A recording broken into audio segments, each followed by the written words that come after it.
All right, welcome everybody to today's webinar on MemSQL from big data to fast data for energy and utilities. My name is Brian Messeri and I work with SME.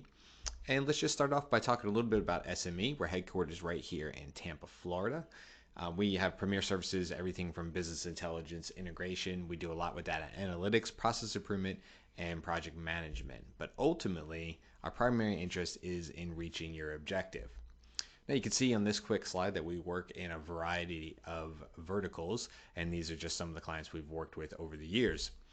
Now the agenda for today's webinar is to start off with Mike Czabater, who works with MemSQL, and he's going to give a quick introduction to MemSQL. After that, we got George Barrett from the SME team. He's going to show a demo of a real-life scenario, followed by Ron Katzman from the SME team, who will discuss how to build the ideal data ecosystem and go over some use cases as well. And then I'm going to finish it up with any question and answer. So with that said, let's get it started. Mike, you got the floor. Thanks, Brian. My name is Mike Czabater, and I'm a solutions engineer with MemSQL. I will give you a little background on MemSQL before we pass it over to George. MemSQL is a fully relational and distributed memory-first database. This underlying technology enables data ingestion and workload performance faster than ever before. Using a cluster of commodity leaf nodes and aggregator nodes, MemSQL can scale to meet the needs of the most demanding use cases. MemSQL shines in cases that demand the fastest loading of high volume and real-time data, which is immediately available and queryable. The distributed nature allows for the cluster to scale out as the data volume or concurrency needs grow. Now George will go into more details on this, but MemSQL is a memory-first database. It employs two table types. The first one is the row store, which is an in-memory table that allows for ultra-low latency response times and unbeatable performance. The second is the column store table, which is still a memory-first architecture, giving you extremely fast performance, but also spans to disk for petabyte scale analytics on lower cost disk storage. Both of these tables exist within the same cluster and can be joined and queried together seamlessly. Now, how does MemSQL fit into your ecosystem? First, let me start out by saying that MemSQL is deployment agnostic. You can deploy MemSQL on bare metal, on VMs, on public cloud like AWS, GCP, Azure, or public cloud. You can deploy MemSQL in containers with MemSQL's Kubernetes operators. Or you can go with MemSQL's managed service and not have to worry about deployment at all. MemSQL can connect to a wide variety of external sources.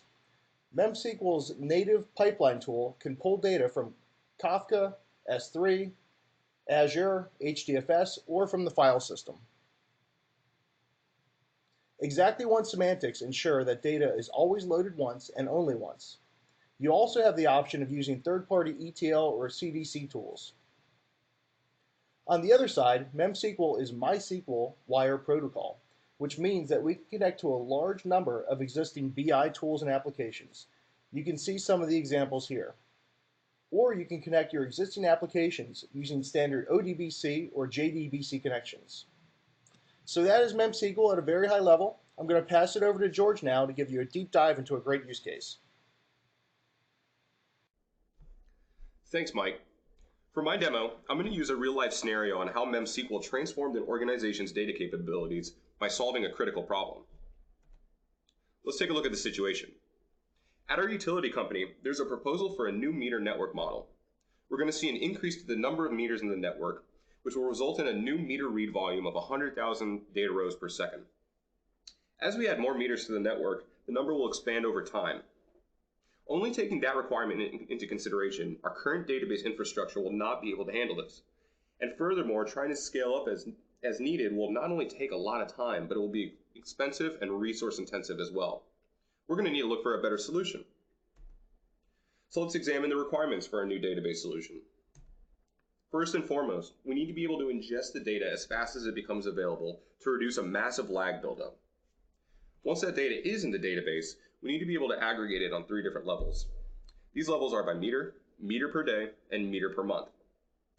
On top of that, we will need to be able to bucket our meter reads that qualify as high or low alarms at regular intervals. From an output side of the house, we will have users running ad hoc queries on a regular basis. We will also have our data feed into a downstream business intelligence tool to visualize the data. Last, but probably most important, we need to maintain performance throughout the entire process. So how can we leverage MemSQL to meet these requirements? Well, it actually isn't all that complicated. We're going to demonstrate MemSQL by using a Kafka stream into our database at the rate of 100,000 rows per second. We will use two different stored procedures to handle the aggregation data loads as well as the data validation data load. Throughout the demo, I will run simple to complex queries in an IDE, and I will periodically check on our business intelligence dashboard that pulls the data in every minute. And while all of this is happening, we should expect to see peak performance in every area. So now that we've covered the scenario and requirements, let's dive into the demo. I'm going to walk through all the different moving parts to show how we are going to accomplish our goal. So first, let's take a look at our demo database. I use MySQL Workbench as my IDE. So after creating the database, I've created the tables that will house our meter reads, aggregations, and validation data. The sync intervals table is where the data will first be ingested from a pipeline. From there, the data aggregation procedures will place the data into these three tables. And the data validation procedure that kicks off at regular intervals will take any high or low read alarms and load it into our AMI alarms table. A data set that I've loaded in ahead of time is the dimension data for each meter. This includes operating company, district, location, and other attributes. This is our derive aggregation procedure. You can see here that we use a combination of a loop and replace into command to repopulate our tables as we get more data. We'll start this procedure, which is slated to occur every 5 seconds in our Linux shell. Our data validation procedure is much more complex. It uses variables, a loop, and conditional logic to find our alarms and insert them into our alarm table. For this particular demo, we're going to use a read date of the 15th and an interval length of 900 to start the procedure. This statement will create and start our Kafka pipeline, which is native to MemSQL. But we won't start this until we use our write to Kafka script. So now let's head over to our MemSQL ops interface. Our cluster consists of one instance in AWS running on 40 CPU and 160 gigabytes of RAM. We have one master aggregator node as well as two leaf nodes. In the Explore section, we can take a look at the database that I created. The only table that I've loaded in so far is this meter data table, and we have roughly 2.1 million meters in our network. So from this, we can tell that the aggregation procedure will be executing millions of queries every 5 seconds. The data validation for the alarms table is a limited data set, but it will run about 100,000 complex queries in about a minute. One thing to note here is the different table types. Our column store tables are built for our larger data sets and are stored on disk, and our row store is for our highly concurrent OLTP and mixed analytical workloads and are stored in memory. This will help us achieve the best performance in our demo. If we navigate to our BI dashboard, we can see that it has no data in it yet. However, this will refresh every minute and will help us track our reads and alarms as they come in. So let's get this show on the road. I'll go to my terminal window for the Linux box running MemSQL. I have Kafka silently running in the background. So I need to start this derive ag shell script for the procedure to begin running. And I'm just going to push it to the background. The next script that I have to execute is the write to Kafka script. This will create a Kafka topic for our meter reads and stream them at 100,000 rows per second. Once I kick this off, I'll create the pipeline to this topic and start the data ingest. So here we go.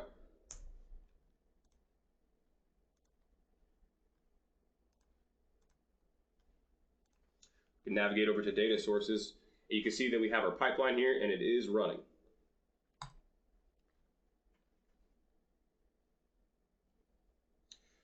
So our data is successfully being streamed into MemSQL, but on top of that, we're actually getting twice the performance than expected. We can see that these are coming in at 100,000 rows per half second. And up in the top left, you can see that the Kafka lag is very minimal.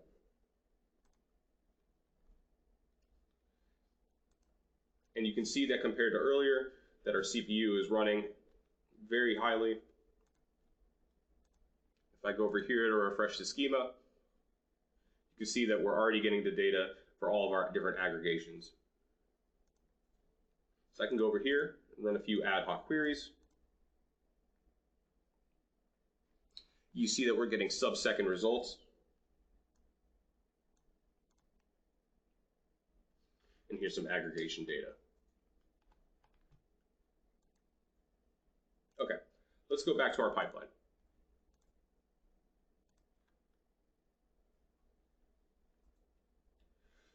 So you can see that this last batch came through slower than the rest.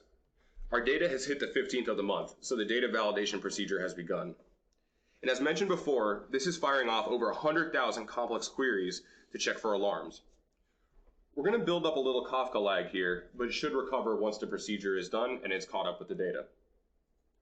So let's go back to the Explore screen. Let's refresh the schema. Check our data tables.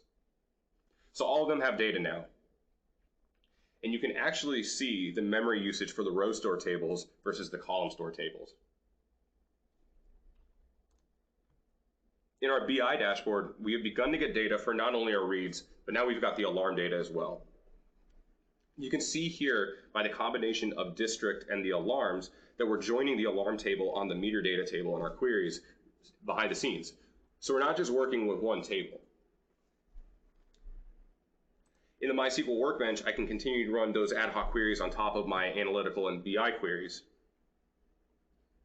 You can see that if I run some of these queries multiple times, that these sub-second results drop even lower, giving us even more increased performance.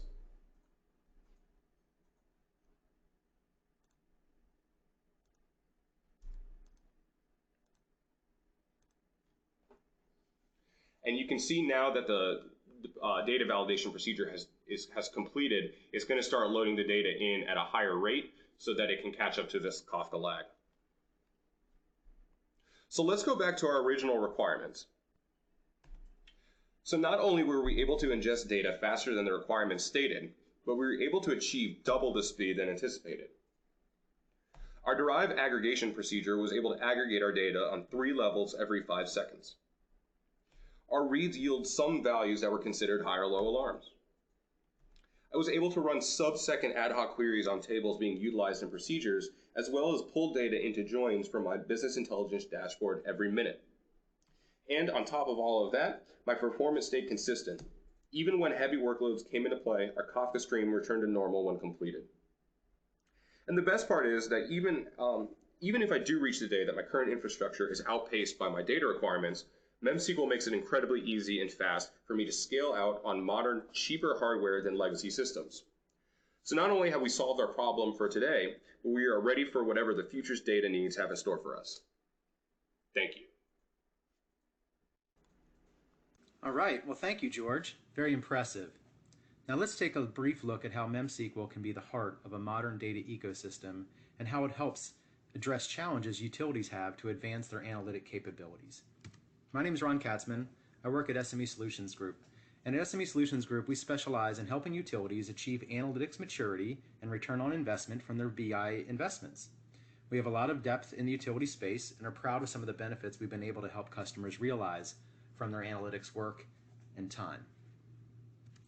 So if we look at some of the current industry trends around digital transformation, I'm sure this is not new to anyone, but data-driven decision-making, being predictive rather than reactive, doing things faster, and focusing on the business value and the associated business value with analytics practice, and understanding the total cost of what you're getting into, these are all transformations that have been happening over the past 10, 15 years, and they really translate into things need to be fast and agile, flexible and simple, especially in the long run to have a sustainable and efficient solution when it comes to data management.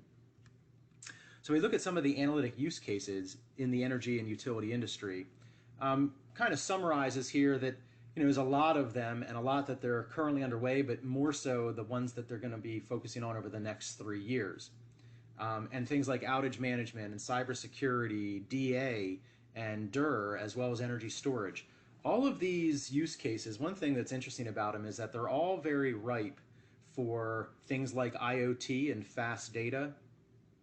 They also benefit from the use of things like machine learning and artificial intelligence or augmented intelligence.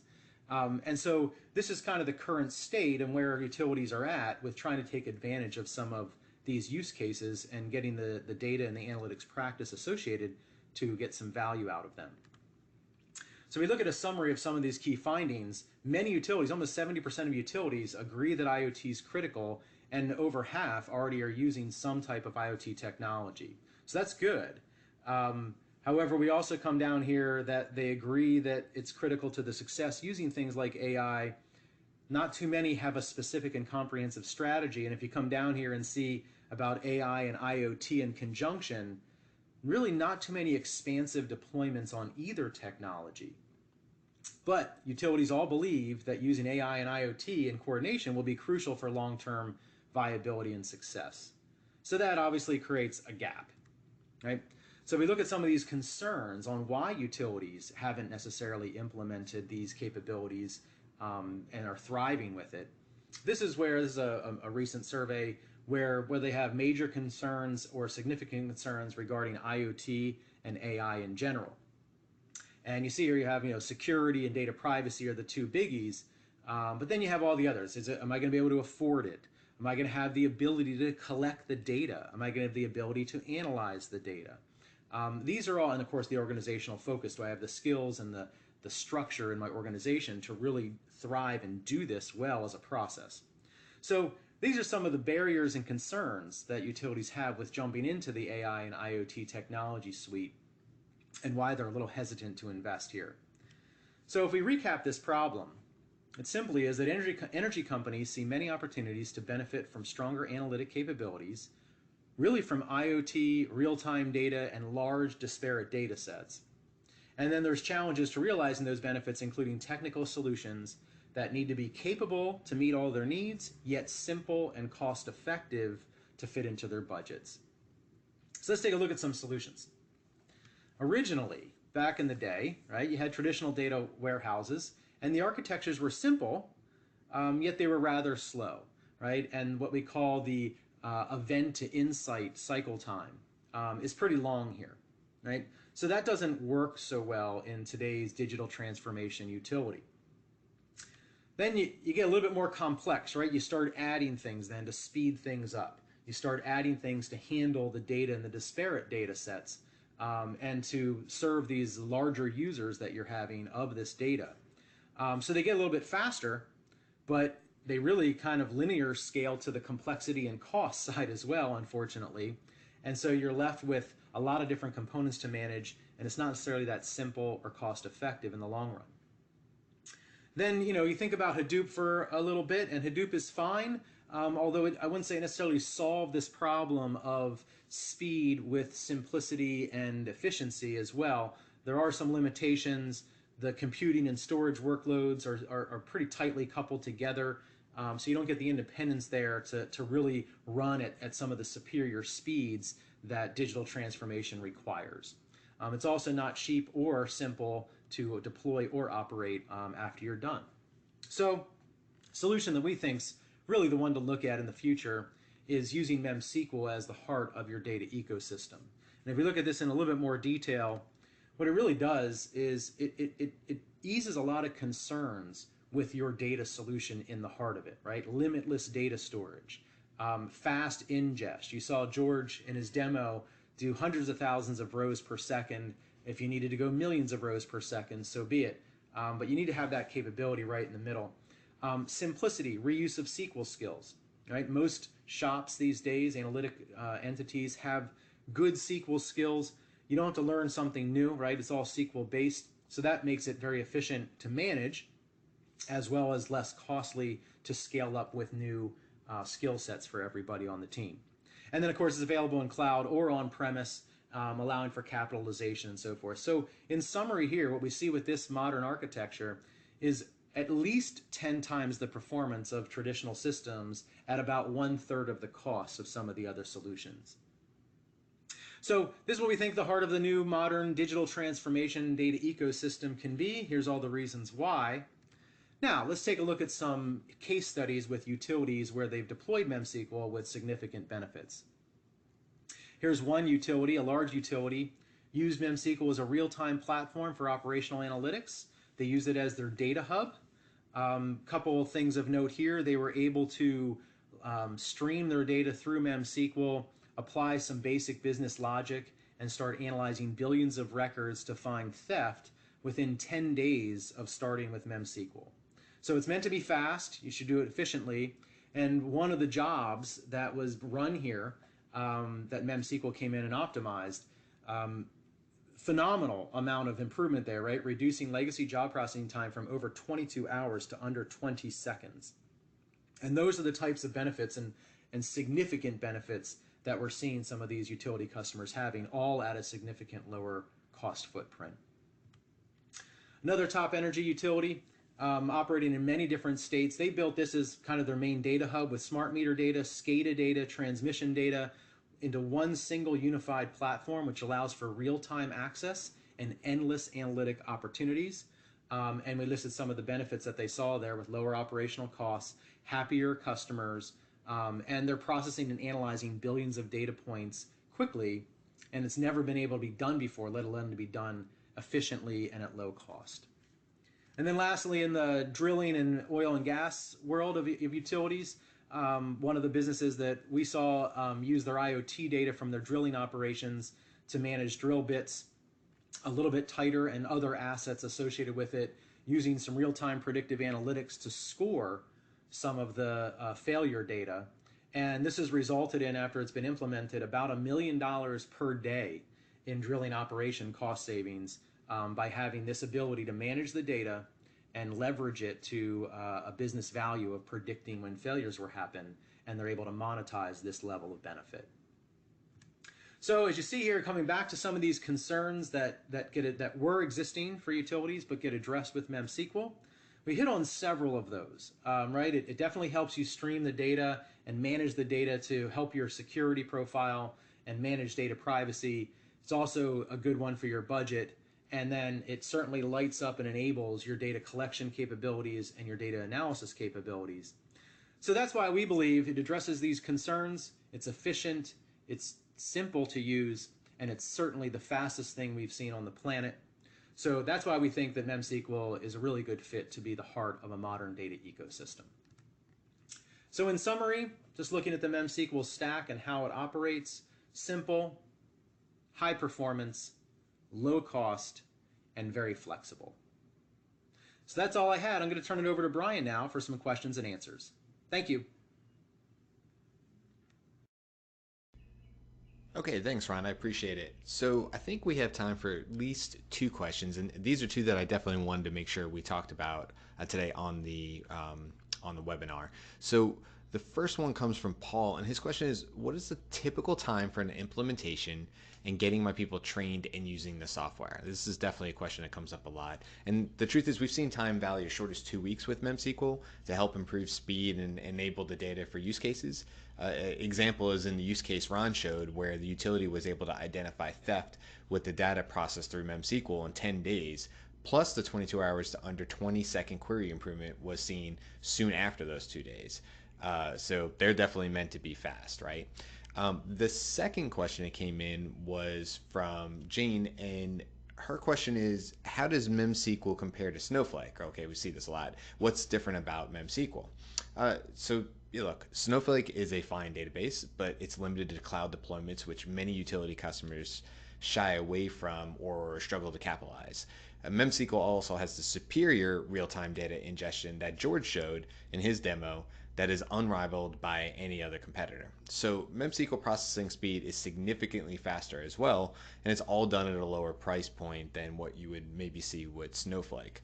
So I hope those two questions help some of you out there that are watching this. You had the same questions. If you have additional questions, please do just reach out to us at SME, and we'll be sure to answer those for you personally. So that's it for this webinar. Thanks for hanging out with us today, and we'll see you next time.